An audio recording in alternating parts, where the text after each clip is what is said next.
Welcome back to Perfect American Accent, where we talk about how to speak with a perfect American accent. I put it in quotes because, of course, there's no such thing as a perfect accent. All accents are beautiful, including whatever accents you already have or know.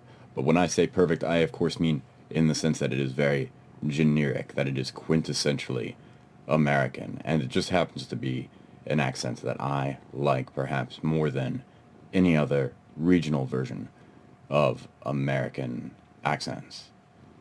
A few words that I want to talk about are interesting, and I probably will talk about this a lot more often, many other words that are pronounced the way, not the way that they're spelled, that they look like they should be pronounced completely differently.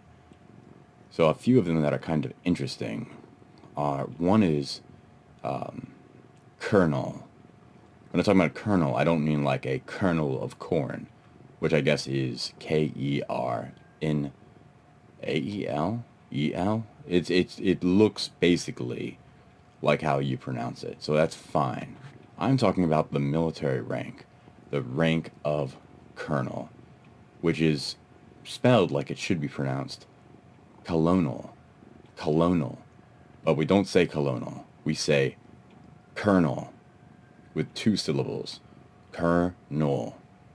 It's an interesting one because not only does it look completely different than how it's spelled, it's a great example of where a word looks like it should be three syllables, but it's actually two. Like it's totally off by even the syllables that it appears to be.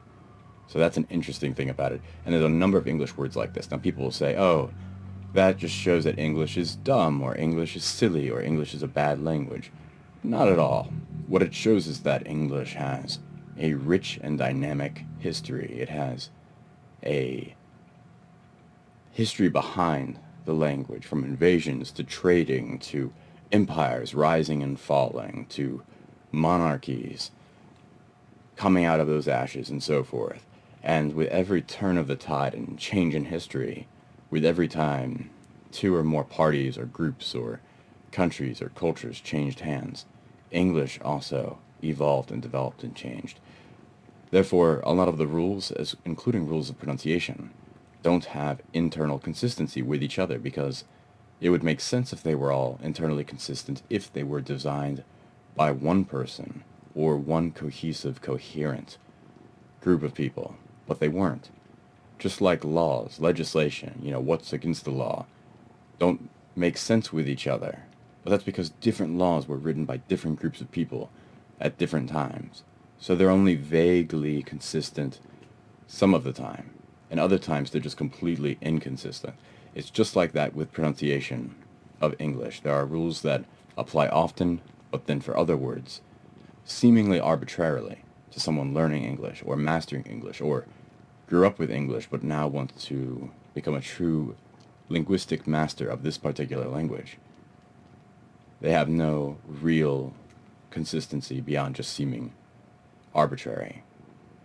So colonel is a fun example of that, but now you know when it's a military rank, when you see, this was the colonel in the army. Hello there, colonel. You know it's not colonel. That's a good example. There are situations where different words that are in the past tense or present tense, or in different persons, first, second, third person, and they're modified slightly, the way they change doesn't completely make sense. So an example of that is if I say the word say, we say it, forgive me on the audio there, this is a pretty casual video, and you can see it's a very rainy day here for Michael Eldridge in Arkham, Massachusetts. A gloomy day, with a cat on my lap who you can't see. Sidetrack that for a moment. But if we say the word say, no problem. I'm going to say that to somebody. Go ahead and say that. S-A-Y. It looks like how we say it. But everything goes out the window. When we add an S to the end of that, it becomes says, not says. No one says says. My friend Mark says. No, we don't say that. We say My friend Mark says the best way to grow a business is to start with good investors, or whatever. Forget that sentence, but it says. So this is an example of where the S at the end of says, we say it like it's a Z.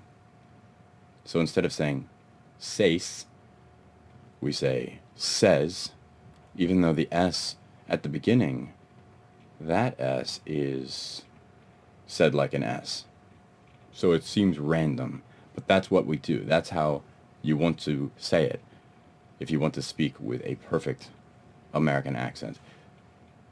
Say says when you're saying that word. When you're saying S-A-Y-S, you'll pronounce it like S-E-Z. Says. So that's just a fun example I wanted to throw at you today, along with Colonel. I hope you're having a great day, and I hope that we'll try to throw in a little bit of commentary on the history or philosophy of English, in particular American English, as we go along.